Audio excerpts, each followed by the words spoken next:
আমি নির্বাচন আগে যে প্রতিশ্রুতি দিয়েছিলাম এগুলো কিন্তু আমরা সরকার গঠন করলেই কিন্তু আমরা এগুলো আমরা বাস্তবায়ন করব। সেক্ষেত্রে আমি এর পরেও আমার এই এলাকার উন্নয়নের জন্য, এই এলাকার মানুষের সমস্যাগুলো সমাধান করার জন্য, এই মানুষের বিশেষ করে রাস্তাঘাট, মসজিদ, মাদ্রাসা, বেকারত্ব, তারপরে নেশামুক্ত করা এবং আমাদের জীবন জীবিকার উন্নতি করা এবং সনাতনরা নিরাপদে নির্বিঘ্নে স্বচ্ছন্দে ধর্মকর্ম পালন করতে পারে, জীবন জীবিকা করতে পারে, এই বিষয়গুলো বলে আমি বারবার উল্লেখ করছি। এবং ফ্যামিলি কার্ড, কৃষক কার্ড, স্বাস্থ্যসেবা, বেকারত্ব দূরীকরণ, আমাদের এইগুলো যে আছে এই বিষয়গুলো থাকবেই।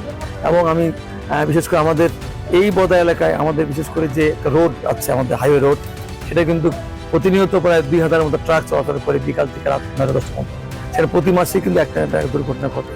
অনেকে মায়ের বুক খালি হচ্ছে, অনেক মা বিধবা হচ্ছে, অনেক বোনরা তার স্বামী হারা হচ্ছে। সেক্ষেত্রে আমি এখান থেকে ডিভাইডার করা হয় এবং ওই ট্রাকটা যেন সন্ধ্যার না হয় রাত্রে 9টা পরে চলাচল করে, এই বিষয়ে পদক্ষেপ নিয়ে শ্রমিক এবং মালিক পক্ষের কথাবার্তা বলে।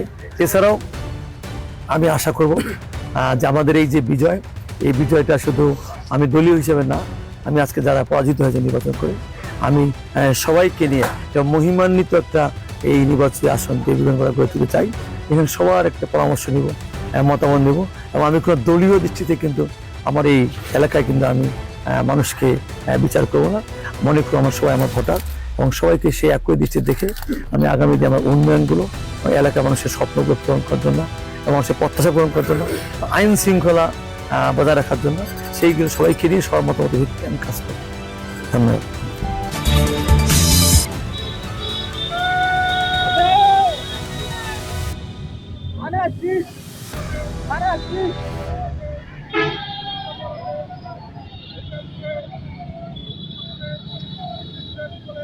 এই ভিডিও যে লোকগুলা খাসি রাস্তা যাবো কোনো ব্যস্ত